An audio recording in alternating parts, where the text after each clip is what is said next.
Qu'attendait-il? Est-ce qu'il pensait que l'Algérie était un pays isolé sur la scène internationale, avec une forme d'exclusivité franco-algérienne, et sans la France, l'Algérie n'existerait pas? Le seul pays avec lequel l'Algérie a un problème, c'est la France. La matinale avec Kim sur Beurre FM. Bienvenue sur Beurre FM, 8h04, encore une fois, bon début de journée à toutes et à tous. Ce matin, eh bien, on a le plaisir de partager ce rendez-vous avec Karim Zeribi. Bonjour Karim. Bonjour Kim. Très heureux de te recevoir évidemment dans cette matinale. Tu évolues sur notre antenne de manière régulière, notamment avec Adil Farkan le mercredi face à Zeribi. Et ce matin, eh bien, on voulait te recevoir pour avoir eh bien, un peu ton point de vue sur l'actualité du moment et cette grande visite, je peux dire même une visite en grande pompe qui a vu donc ces dernières heures, en tout cas le président de la République algérienne rencontrer notamment eh bien, la première ministre italienne, mais aussi le président italien et le pape. Des rencontres importantes avec des accords économiques signés, avec des perspectives plutôt positives.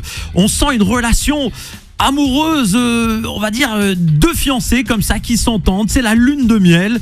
Et on se posait la question ce matin, je me posais la question régulièrement d'ailleurs dans cette matinale, de pourquoi finalement est-ce que on n'a pas cette chance nous en France d'avoir cette relation cordiale, respectueuse, gagnant-gagnant avec nos deux pays que nous aimons tant finalement, parce que voilà, certains d'entre nous sont nés en France comme moi, comme toi, d'autres sont nés en Algérie mais vivent en France. Et puis certains s'expatrient en Algérie, sont français, vivent là-bas, développent des activités économiques, et on se dit mais qu'est-ce qui ne va pas?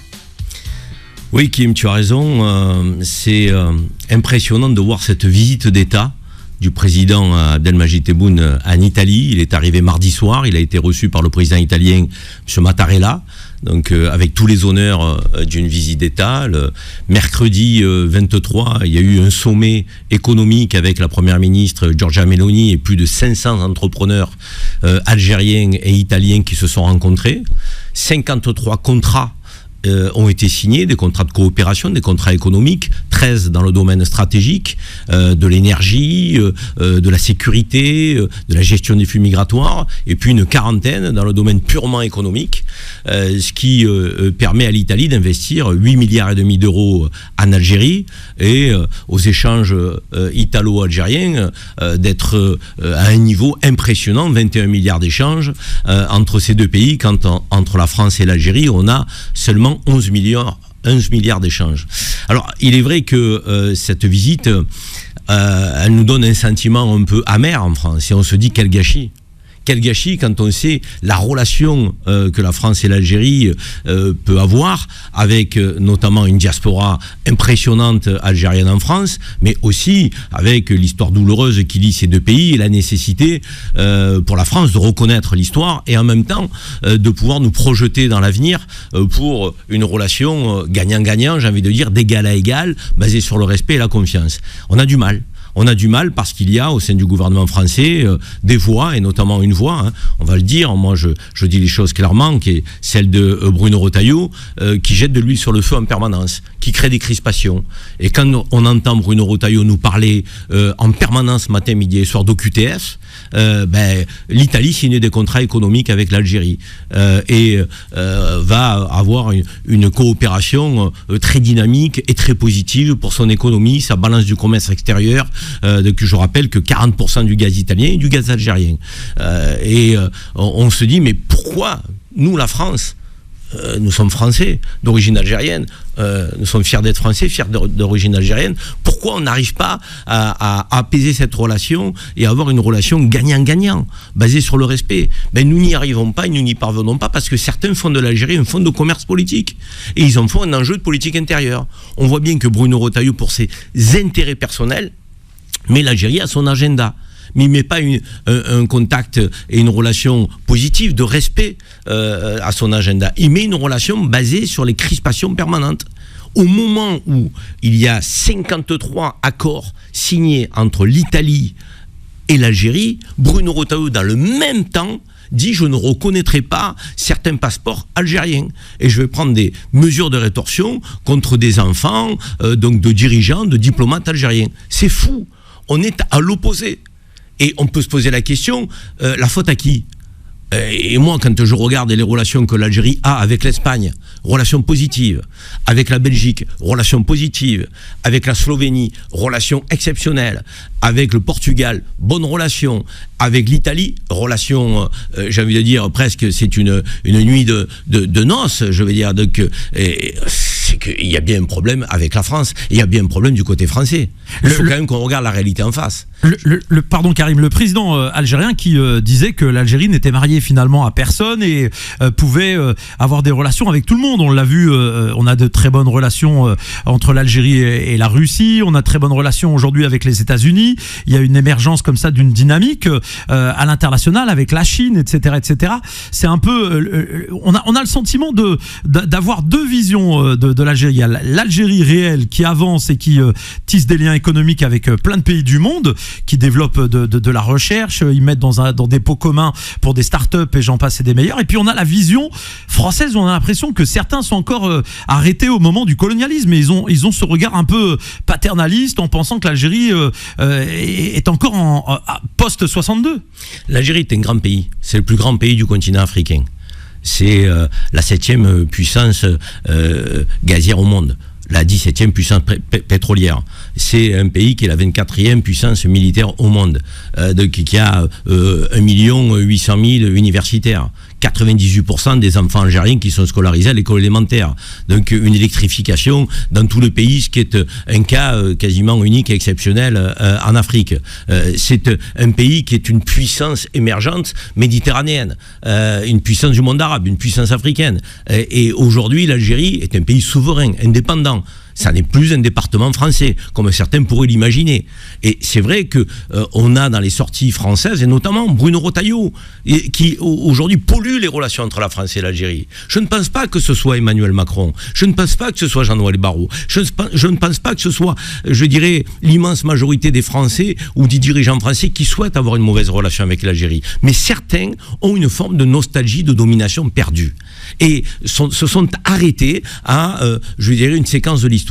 Au lieu de regarder devant, de nous projeter positivement. Certes, on peut avoir des tensions, des désaccords, il y a le dossier Sinsal, il y a les OQTF de cas algérien. Évidemment, personne n'est dupe, on ne peut pas avoir une relation où on est d'accord sur tous les points, mais il y a la diplomatie discrète qui doit agir pour faire avancer des dossiers sensibles, et il y a une volonté affichée qui doit être de réunir les deux peuples dans une démarche de fraternité et de coopération. Aujourd'hui, donc, on a une forme en permanence de sortie tapageuse, insultante, humiliante à l'égard de l'Algérie du côté de Bruno Retailleau, qui, j'ai envie de dire, inonde la scène médiatique française, donc avec le sujet algérien, mais au mauvais sens du terme. Et de l'autre côté, on n'a pas de voix positive qui peut s'élever pour dire attendez, il faut qu'on se projette dans l'avenir, il faut qu'on tisse des relations économiques, on a quand même une histoire à écrire aussi, même si l'histoire passée est douloureuse. Regardons la réalité en face. Énormément de Français ont une histoire avec l'Algérie, et pas seulement les gens de la diaspora comme toi et moi. On a des pieds noirs aussi, qui n'ont pas de haine contre l'Algérie, qui reviennent en Algérie, qui sont très bien accueillis en Algérie. Donc, et quand on nous dit l'Algérie est un pays qui manque de tolérance, qui est un pays fermé, c'est un pays... Mais aujourd'hui, vous avez l'archevêque d'Alger, monsieur Vesco, il a reçu la nationalité algérienne, il a un passeport algérien. C'est le président Tebboune qui lui a octroyé un passeport algérien, qui a fait de lui un Algérien. On a une visite avec Léon XIV, le pape, le nouveau pape qui a été investi en mai 2025, a reçu le président Tebboune hier, à Rome, au Vatican. Donc, qui parle d'un pays qui est intolérant ou qui est fermé? Et la relation entre le pape et l'Algérie, elle est très bonne, puisque je pense, et c'est plus un secret de Polichinelle, que la première visite hors continent européen du pape risque de se faire en Algérie. Ça serait un véritable pied de nez à ceux qui prétendent qu'on est dans une Algérie fermée, qui n'est pas ouverte sur le monde, qui serait un pays soi-disant discriminant, etc., etc.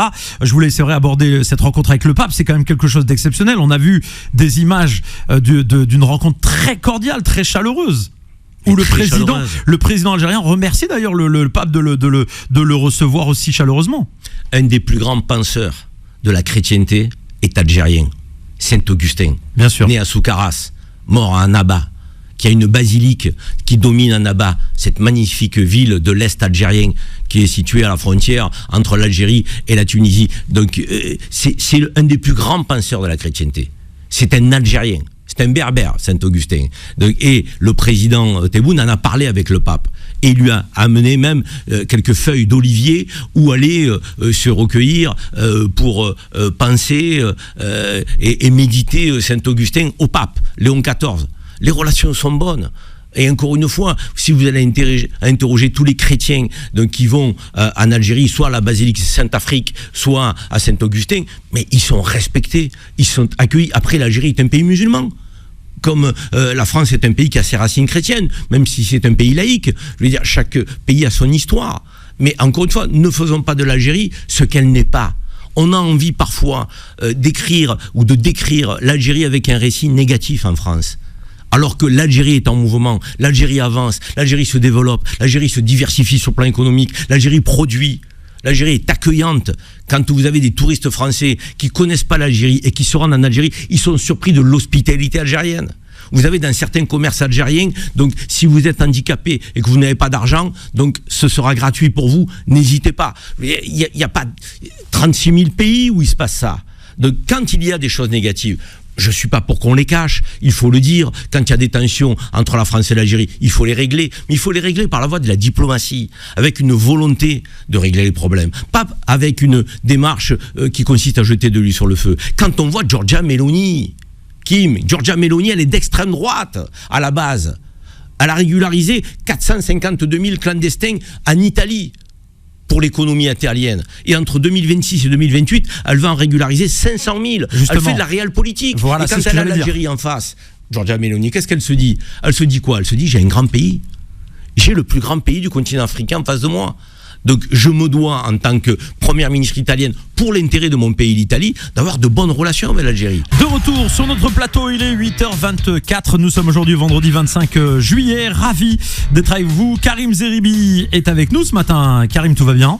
Tout va bien, Kim. On est très heureux de t'avoir avec nous. D'habitude, on t'écoute le soir. Et là, c'est la matinale. Et les auditrices, auditeurs de Beurre FM se font un plaisir, évidemment, que de te retrouver dans cette matinale. Nous avons commencé par évoquer donc la visite du président Abdelmajid Tebboune en Italie ces dernières heures, où il a rencontré notamment Madame Meloni, il a rencontré le président italien, mais aussi le pape, donc actuel des grandes rencontres, et puis une visite en grande pompe qui a aussi suscité, excuse-moi Karim de revenir là-dessus, à travers certains médias que je ne citerai pas, une forme de jalousie. Mais on a vu des pseudo-journalistes et chroniqueuses et chroniqueurs en PLS qui étaient choqués par la manière finalement dont le monde reçoit le président Abdelmajid Tebboune, en l'occurrence là c'était l'Italie, et qui se fait totalement naturellement. On sentait un brin de jalousie dans leurs propos, et puis de haine évidemment. Bon, mais là rien d'étonnant parce qu'on connaît l'orientation de ces médias.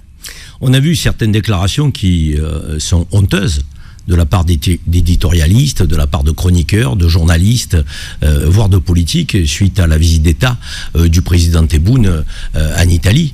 Des réactions honteuses parce qu'il s'interrogeait sur le pourquoi d'un accueil aussi, je dirais, grandiose. Avec, et encore une fois, on le dit, une visite d'État. Le président Tebboune a rencontré le président Mattarella, la première ministre Giorgia Meloni et le pape Léon XIV. Donc, il y a, je dirais, aucun chef d'État qui peut aujourd'hui se targuer d'avoir été reçu de cette manière-là, avec les honneurs qui sont dus à ce grand pays qu'est l'Algérie. Alors oui, il y a eu des déclarations, on va dire, rageuses de certains journalistes, éditorialistes français. On peut s'interroger, se poser la question, qu'attendait-il ?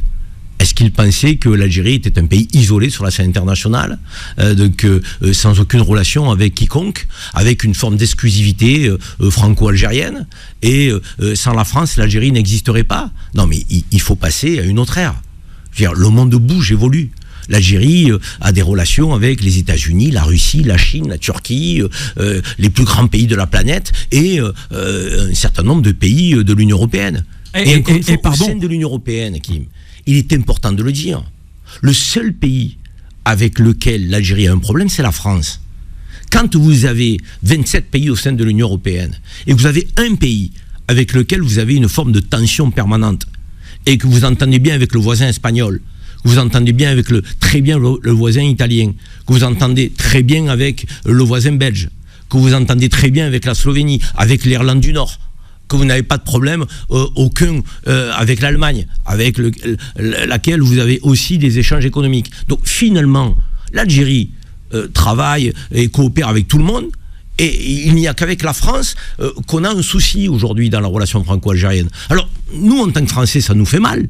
Parce qu'on se dit, des gens comme toi et moi, qui sommes lucides, qui voulons prendre un peu de hauteur, mais pourquoi créer de la tension là où il y a un avenir possible?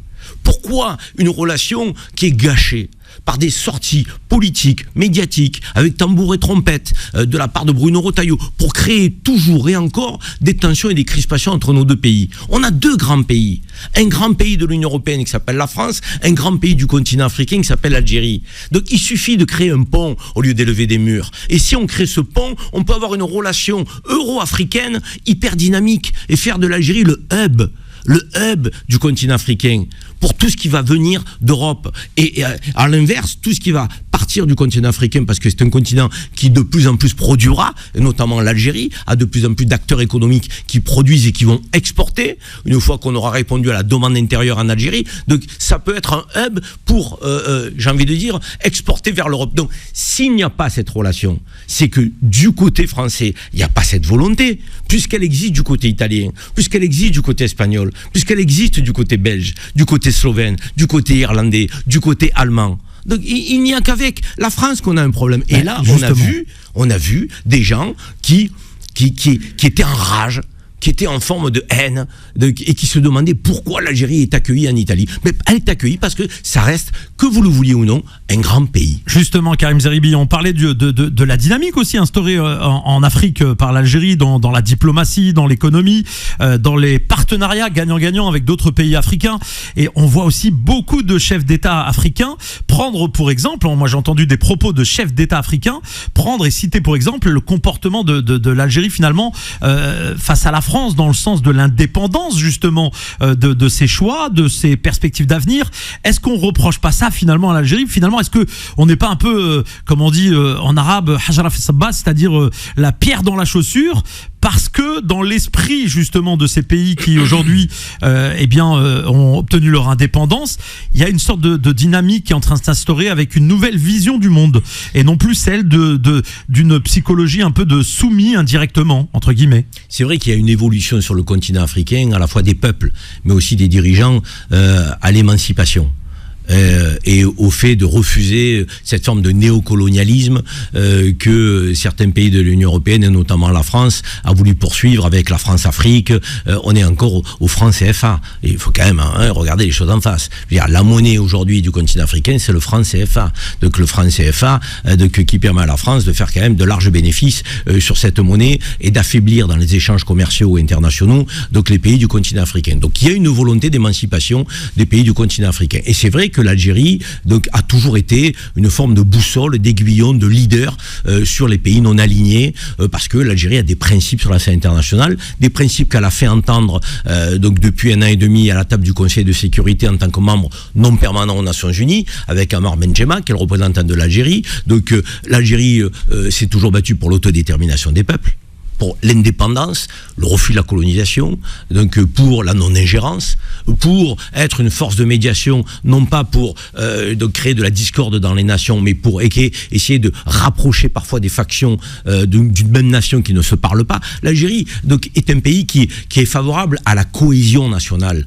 des États-nations et pas à la division nationale. Donc, et il est vrai que quand tu as une posture de ce type sur la scène internationale, tu peux apparaître aujourd'hui comme un leader sur le continent africain. Et on le voit, de plus en plus de pays africains s'émancipent, et la France a été, avec notamment ses bases militaires, chassée du continent africain, pays après pays. Et donc le dernier pays sur lequel les bases sont sorties, c'est le Sénégal. Donc, et encore une fois, le peuple sénégalais, que je salue, et dont je sais que beaucoup d'auditeurs sont fidèles à Beurre FM, donc le peuple sénégalais prend une nouvelle direction, un nouvel envol, donc une nouvelle dynamique, mais une dynamique qui est proche de celle de l'Algérie. Et il y a de très bonnes relations entre l'Algérie et le Sénégal. Et d'ailleurs, l'Algérie, et on a toujours dit que c'était la Mecque des révolutionnaires. La Mecque des révolutionnaires, parce que énormément de révolutionnaires sont venus puiser donc, en Algérie une inspiration, une forme de, je dirais, de puissance, de résilience, de force, que ce soit les dirigeants d'Afrique du Sud, que ce soit Che Guevara,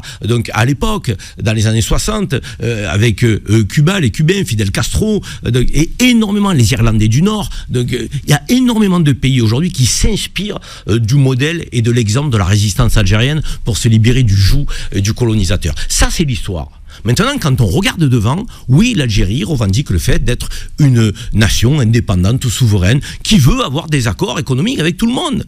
On est dans le multilatéralisme. C'est le multilatéralisme qui guide aujourd'hui les relations dans le monde. C'est plus une relation, j'ai envie de dire, exclusive.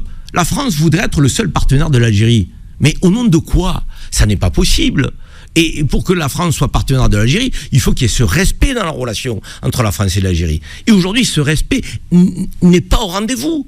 Et tant que Bruno Retailleau, je le dis à cette antenne, tant que Bruno Retailleau sera ministre de l'Intérieur, sera dans ce gouvernement français, tant que Bruno Retailleau, qui fait une obsession de l'Algérie, donc dans le cadre de ses intérêts personnels et en matière de politique intérieure, tant que Bruno Retailleau sera en responsabilité, je pense que les relations ne seront pas bonnes entre la France et l'Algérie. Dois-je comprendre par ces mots que tu en appelles à la démission de Bruno Retailleau? Alors j'en appelle à la démission de Bruno Retailleau pour deux raisons. D'abord, le bilan de ce ministre de l'Intérieur en matière de politique intérieure et de sécurité. Son bilan est mauvais. L'insécurité continue de grimper en France. Et tu prends tous les sujets, les indicateurs ne sont pas bons. Bruno Retailleau, il parle, mais il n'agit pas. Sur l'Algérie, oui, je considère que Bruno Retailleau dépasse le cadre de son périmètre donc, et de ses prérogatives. Il se prend pour le ministre des Affaires étrangères, Premier ministre, voire président de la République. Or, Bruno Retailleau, sa force politique à l'Assemblée nationale, c'est la dernière. C'est la 4e force politique. Ils n'ont pas été plébiscités aux élections. Il est là parce que c'est un gouvernement de briques et de brocs, improvisé, où il a fallu, donc, à un moment, réunir des forces qui n'étaient pas majoritaires pour éviter le NFP. Donc les forces de gauche qui étaient sorties vainqueurs de la coalition sur cette élection législative. Et donc il est là, j'ai envie de dire un peu par réfraction. Il est là par accident. Et il profite quelque part de cette position qui est illégitime pour donner de la voix sur des sujets qui n'intéressent pas les Français. Donc, il veut créer une discorde entre la France et l'Algérie. Les Français voudraient qu'il gère les problèmes de sécurité. Les Français veulent que ce gouvernement s'attaque au pouvoir d'achat. Les Français veulent bien vivre, mieux vivre, à la fois de leur travail et à la fois dans la tranquillité dans leur quartier où qu'ils vivent. Et ça, c'est le rôle de Retailleau et du gouvernement. C'est pas de créer, encore une fois, une discorde avec l'Algérie. Parce que ça s'appelle une stratégie de diversion. Quand tu ne sais pas régler les problèmes intérieurs des Français, tu crées une stratégie de diversion. C'est l'immigré qui est de trop. C'est le musulman qui pose problème. Et maintenant, c'est l'Algérie qui est le pays, effectivement, ennemi. Non, l'Algérie n'est pas un pays ennemi à la France. Et les Algériens ne sont pas, je dirais, en opposition aux Français. Les Algériens aiment la France, respectent la France. Et il serait bien que Bruno Retailleau fasse pareil avec l'Algérie et les Algériens. Parce que si nous avons demain une relation dynamique, positive, de respect, d'égal à égal, Kim, c'est gagnant-gagnant. C'est gagnant pour les entreprises françaises. C'est gagnant pour les entreprises algériennes. Et si c'est gagnant pour les entreprises de nos deux pays, c'est gagnant pour les peuples. C'est gagnant pour l'emploi, c'est gagnant pour l'avenir des jeunes. C'est gagnant parce que si l'économie va bien dans les pays, on a une possibilité de redistribuer dans les services publics, d'avoir un hôpital de qualité, des moyens pour la sécurité, l'école, la recherche, la jeunesse. Et aujourd'hui, en mettant en place une forme de guerre permanente entre la France et l'Algérie, et encore une fois, moi les exemples me frappent. On signe 53 contrats entre l'Italie et l'Algérie, avec un montant de 14 milliards d'euros et de 8 milliards et demi d'investissements par les Italiens en Algérie. Et parallèlement à ça, on a une directive de Bruno Retailleau dans le même moment, mais je ne sais pas si on se rend compte, qui dit il va falloir effectivement refuser certaines facilités diplomatiques aux Algériens, aux diplomates algériens. Et je vais faire la chasse au passeport algérien. Dans le même moment, on a un voisin qui travaille sur des contrats gagnant-gagnant avec des montants qui sont en milliards d'euros entre l'Italie et l'Algérie. Et au même moment, on va, nous, s'enfermer dans une posture administrative de crispation et de tension. Mais dans quel monde vit-on? Il faut vous réveiller, monsieur Retailleau. Monsieur Macron, reprenez la main, président de la République. Reprenez la main, appelez le président Tebboune. Donc faites taire Bruno Retailleau. Et qu'on reparte sur une nouvelle relation, sur de nouvelles bases. Avec, encore une fois, approche gagnant-gagnant. C'est compliqué à dire ça. C'est compliqué à imaginer que l'Algérie est un grand pays indépendant et souverain.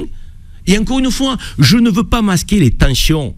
Ils existent, mais les tensions, on les gère sur le plan diplomatique, avec du respect et de la discrétion. Et de l'autre côté, on avance positivement sur le plan économique, social, culturel. Mais c'est pas ce qui est fait aujourd'hui entre la France et l'Algérie, et nous sommes les premiers, nous membres de la diaspora, à le regretter. Karim, le temps passe vite, il nous reste 2 minutes pour conclure sur un sujet très important. Information qui est tombée donc hier soir, c'est cette annonce du président de la République Emmanuel Macron donc de reconnaître l'État palestinien donc à l'ONU en septembre, à la prochaine réunion donc de l'ONU en septembre. C'est enfin une bonne chose parce qu'on a eu tellement de promesses sur le sujet avec des reculades à chaque fois pour des raisons d'agenda, etc., etc. Il est grand temps que la France agisse, pays des droits de l'homme, pays des Lumières, pays qui a vocation finalement à un peu instaurer cette dynamique positive sur la scène internationale du respect du droit, parce qu'à un moment donné, il faut se le dire, Karim Zeribi, beaucoup de nos concitoyens sont choqués que la France n'applique pas les règles juridiques. On a eu le Netanyahou qui a survolé l'espace aérien français, il n'a pas été interpellé et remis donc au tribunal international. Il est grand temps que la France agisse. J'ai envie de dire il était temps, mais je ne me fais pas non plus d'illusions. Je reste tout à fait lucide face à la démarche de la France et d'Emmanuel Macron concernant la Palestine et cette éradication du peuple palestinien qui subit un génocide de la part de ce régime colonialiste, messianique et criminel incarné par Netanyahou. Donc il était temps, mais en même temps, on a envie de se dire pourquoi attendre septembre? Pourquoi ne pas le faire immédiatement? Pourquoi toujours remettre au lendemain ce que nous aurions dû faire hier? Et pourquoi ne pas mettre en place des mesures d'embargo? Pourquoi ne pas cesser les relations économiques entre la France et Israël? Pourquoi continuer d'acheminer via des ports français, et on l'a vu au port de Marseille il y a quelques semaines, donc des containers avec des pièces détachées d'armement? Pourquoi l'Allemagne fournit 30% de l'armement israélien? Pourquoi on a aujourd'hui des salons de l'immobilier israélien avec des appartements qui sont vendus en France? Donc des appartements qui sont construits sur des colonies, dans des colonies. C'est ça la réalité. Donc quand on me dit le président Macron va reconnaître l'État palestinien, mais qu'il n'y a pas d'embargo économique, mais qu'on continue d'accepter l'inacceptable, quasiment sur notre sol, avec un lobby israélien, il faut le dire. C'est pas un gros mot le terme lobby. AIPAC est un lobby aux États-Unis, donc chacun le sait, qui finance les campagnes. Et aujourd'hui en France on a Elnet avec des députés qui sont le prolongement de ce lobby. Tu te demandes parfois si les députés français qui défendent Israël sont députés français ou députés israéliens, s'ils sont du Likoud ou s'ils sont de la Macronie, pour certains d'entre eux. Je ne sais pas si on imagine. Il y a un projet de loi aujourd'hui qui est porté par une députée, soutenue par Aurore Berger, ministre, qui veut criminaliser le terme de génocide lorsqu'on parle de ce qui se passe en Palestine. Mais on marche sur la tête. Il y a un truc qui ne va pas en France. Donc il faut que la France redevienne la France. Là, on a l'impression qu'on se couche en permanence face au gouvernement d'extrême droite messianique. Moi, je ne l'appelle pas gouvernement démocratique. Pour moi, c'est un régime colonialiste et messianique. Régime colonialiste et messianique. Ah, donc il faut dire les choses telles quelles. Je ne dis même pas sionisme, je dis colonialiste. Parce que ce qui se passe en Palestine, c'est du colonialisme. Au XXIe siècle, en 2025, on a 900 000 Israéliens installés en Cisjordanie. Colons israéliens qui exproprient les Palestiniens. On a à Gaza des guet-apens qui sont tendus à des femmes, des enfants, des vieillards qui crèvent de faim, qui sont affamés lorsqu'ils se dirigent vers des structures humanitaires pour aller essayer d'aller chercher un minimum d'aliments pour se nourrir. Et qu'est-ce qu'on fait? On leur tire dessus, comme on tirait sur des lapins. C'est une honte ce qui se passe en Palestine. C'est une honte. Et c'est le déshonneur de la France de se coucher depuis autant de mois face à ce qui se passe. Du temps de Jacques Chirac, on se serait levé, on aurait dit non. on serait monté au créneau, on aurait pris des mesures d'embargo économique, on aurait eu le courage d'être la France. Aujourd'hui, il faut que la France redevienne la France. Je le dis aux auditeurs de Beurre FM, préparez-vous. 2027 ne sera pas une partie de plaisir. Mais il ne faudra pas se tromper. Il faudra surtout se mobiliser avec toutes les familles, les femmes, les enfants, les majeurs qui peuvent voter. Il ne faudra pas dire ça ne sert à rien. Parce que si on le dit, on sera responsable aujourd'hui de ce qui se passera et ça ne sera plus la France, ce grand pays que l'on aime. Merci Karim Zeribi ce matin d'être venu dans cette matinale pour parler de cette actualité. C'est une première dans la matinale de Beurre FM, pas la dernière. Peut-être qu'on pourrait mettre en œuvre de nouveaux rendez-vous à l'avenir, évidemment. Et on te retrouvera évidemment aussi à la rentrée pour d'autres rendez-vous. Merci pour la belle saison. C'est Adil Farkan tous les mercredis. Oui, c'était un plaisir de faire cette émission avec Adil. Et effectivement, c'est un plaisir d'être avec toi ce matin. Ça peut nous donner des idées. Ça peut donner des idées, effectivement. Après, voilà, c'est sûr qu'on fera pas plaisir à tout le monde. Bon, en tout cas, merci Karim. Merci à toi. Et puis, allez l'OM, Karim. Évidemment. Il y a des petits recrutements sympas là. Fidèle, ouais. Donc du bon boulot de Mehdi Benatia qui nous fait beaucoup de bien, qui recrute des joueurs enfin techniques, qui peut aussi coller au public du Stade Vélodrome, des Algériens. Donc il faut le dire. Est-ce que si tu rencontres Benatia, dis-lui Amoura à gauche. Amoura, dis-lui le Amoura. Benatia, qu'est-ce que tu fous? Amoura. Le Brésilien, il est parti, mais fous-nous Amoura. Voilà, il aura tout. Plaisir. On a Gouiri devant, donc voilà.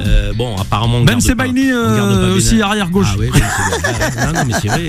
Ou défenseur central gauche. Et je vais te dire, rien qu'avec la vente de maillots de ces joueurs, tu as payé leur transfert. Donc aucun problème. Allez, merci Karim, belle journée, bon week-end.